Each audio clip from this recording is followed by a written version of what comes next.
A primeira derrota, a manchadora de cartel, o momento em que lutadores invictos perderam o zero do seu cartel e deixaram de ser chamados de undefeated. Hoje vamos ver o momento em que batizou os cartéis de grandes atletas do UFC que vinham com uma boa sequência de vitórias, começando por Ben Askren, um que nunca mais voltou a ser o mesmo. Na sua luta contra Jorge Masvidal, ele vinha com uma sequência de 19 vitórias e 0 derrotas. Essa luta, eu nem sei por onde começar a falar. O peso por trás desse nocaute é enorme. Vamos contextualizar. Askren era um cara com um cartel de 19 vitórias e 0 derrotas, extremamente dominante e com um hype gigante em cima dele. Chegou no UFC vencendo a lenda Robbie Lawler por finalização e foi um campeão dominante na ONE e no Bellator, duas das maiores empresas de MMA do planeta. Logo, esse cara chegou no UFC com uma moral imensa, tanto que era provável de ganhar uma disputa de cinturão se vencesse o Masvidal. Mas todo esse hype acabou em apenas 5 segundos, com o nocaute mais rápido da história do esporte.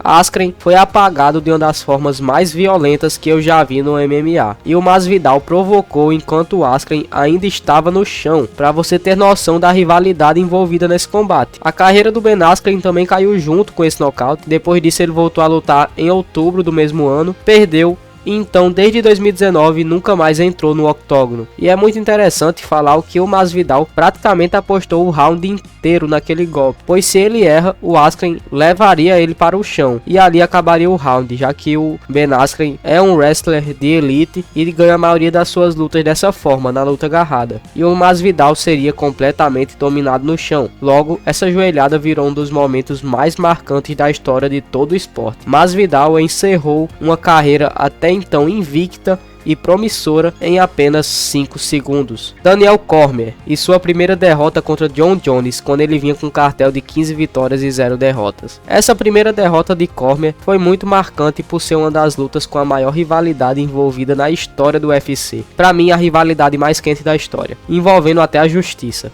But it's so fake. Jon Jones, he's a fake individual, he's a fake person, and I'm gonna beat him up on September. Daniel Cormier, o DC, em 2013 era um atleta da Strikeforce, campeão peso pesado invicto, e como especialidade era o wrestling, já que o Cormier disputou 2 vezes as Olimpíadas como wrestler, enquanto Jon Jones era o campeão peso meio pesado do UFC. Até que em 2013 o UFC anunciou a compra da Strikeforce, que era a segunda maior empresa de MMA do mundo naquele momento, e a migração dos atletas da Strikeforce para o UFC aconteceu, assim chegando Daniel Cormier para a mesma organização do Jon Jones, mas ambos eram de categorias diferentes. Cormier era peso pesado e o Jon Jones peso meio pesado. Porém, quando o DC cresceu no UFC, vencendo 4 lutas na organização, ele decidiu descer de categoria para evitar de enfrentar seu amigo Cain Velasquez, que era dos pesos pesados. E chegando na categoria de baixo, o campeão dominante era o Jon Jones, e no campo entre Jon Jones e Gustafsson, o sueco se lesionou, precisando de um substituto, e adivinha quem foi? O Daniel Cormier. E a partir daí ambos começaram as provocações quentes e fizeram a maior confusão em uma encarada do UFC na história.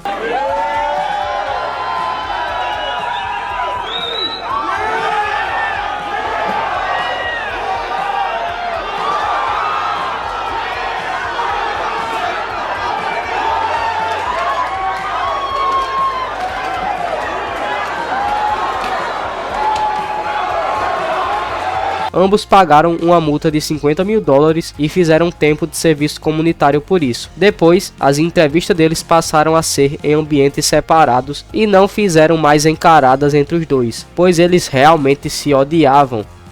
Estava além das câmeras. Indo para o combate, o primeiro round foi equilibrado, porém por conectar mais golpes, Jon Jones venceu na pontuação. Daniel Cormier dominou o segundo round em maior parte e venceu aquele round. E o terceiro round ficou bem em aberto, pois Jones acertou uma ótima joelhada que levou Daniel Cormier para a grade. Porém, ao final do round, Daniel Cormier acabou em uma posição de vantagem por cima. E o quarto round foi o mais desmoralizante, pois o Jon Jones quedou o Daniel Cormier 3 vezes. O Jon Jones aplicou quedas em um atleta olímpico de wrestling, o que fez toda a diferença na luta e desmoralizou o Daniel Cormier. No último round, tivemos aquela marcante cena que você provavelmente já viu, do Daniel Cormier derrubando o Jon Jones, o levantando e arremessando com tudo no chão. Porém, antes da luta acabar, o Jon Jones já começou a provocar provocar e a comemorar a vitória levantando os braços. Por decisão unânime, Jon Jones venceu Daniel Cormier e foi a primeira derrota da carreira do DC. UFC Light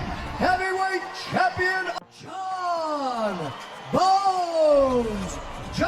Israel Adesanya e sua primeira derrota contra Jan Blachowicz. No momento em que foi derrotado pelo Jan Blachowicz, o nigeriano Israel Adesanya tem um cartel de 20 vitórias e 0 derrotas, e era o campeão peso médio do UFC. Chegava de vitória contra o brasileiro Paulo Borrachinha. O Israel Adesanya, ex-campeão de kickboxing, chegando no UFC com status de striker de elite, vencendo nomes como Anderson Silva, mesmo que em fim de carreira, mas depois chegou no posto de campeão peso médio. Defendeu seu cinturão bem e, no auge do seu hype, decidiu tentar se tornar duplo campeão, subindo para a categoria de cima, atrás dos 2 cinturões. E o campeão peso meio pesado era o Jan Blachowicz. Um grande duelo de 2 campeões, e o Blachowicz deixou claro como estudou as lutas do Adesanya. O nigeriano, que aplica muitas fintas e low kicks em busca de achar brechas na guarda do oponente, porém o Blachowicz não dava essas brechas nas fintas e travava a maioria dos low kicks, anulando aquela velha estratégia do Adesanya de vencer a luta pontuando low kicks. Por serem 2 contra-golpeadores, o combate foi bem estudado e de distância controlada, com o Blachowicz levando vantagem, até que no 4º round o Jan Blachowicz aplicou um cruzado, que o Adesanya esquivou, porém fazia todo parte da estratégia, pois na esquiva do Adesanya, o Blachowicz conseguiu, em um double leg,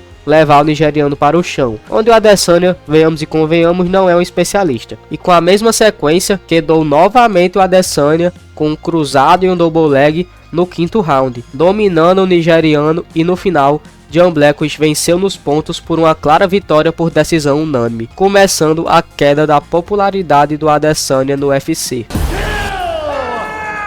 Sean O'Malley, o Sugar, atual campeão peso galo, um cara que não deixou se abalar pela primeira derrota, porém, de qualquer forma, ela aconteceu contra o El Chito, o equatoriano Marlon Vera. O'Malley chegava no UFC como um striker com lutas lindas de se ver, uma envergadura alta para a categoria e uma precisão ótima nos golpes, com nocautes para clipar. Quando estava com um cartel de 12 vitórias e 0 derrotas na carreira, O'Malley foi enfrentar o Chito Marlon Vera, que se aproveitou de um dos pontos fracos do Sugar para nocauteá-lo. Como eu já falei no vídeo dos pontos fracos dos lutadores, o link tá aqui na descrição, o Sugar tem ossos frágeis e já aconteceu de quebrá-los em diversas lutas. Quebrou a mão contra o Pedro Munhoz e quebrou a costela contra o Aram Sterling. E a primeira derrota e única da carreira do Sugar ocorreu em decorrência de uma possível lesão no pé, já que muito provavelmente ele quebrou nessa luta. Ainda no primeiro round, em decorrência de low kicks, o Sugar começou a acusar os golpes na perna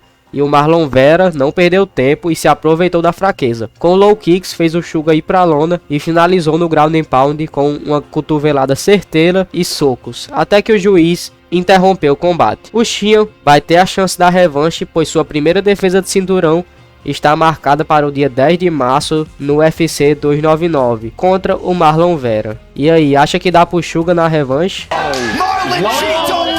Interesting stoppage.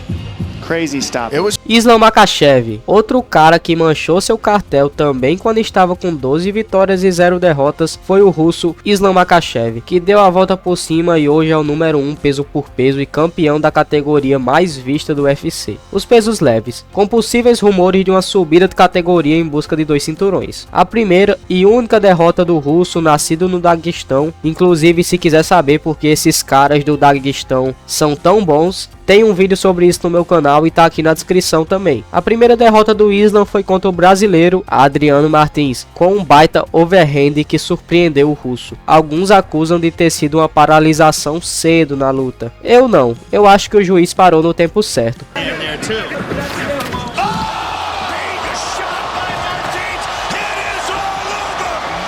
O Islam realmente estava fora de ar. E é muito interessante ver a reação do corner do Islam. Seu primo Khabib e seu tio, assistindo o combate, ficaram em choque com o nocaute. 90 seconds into this fight. What that? Makhachev looking to be very aggressive in these exchanges early. Get that head movement.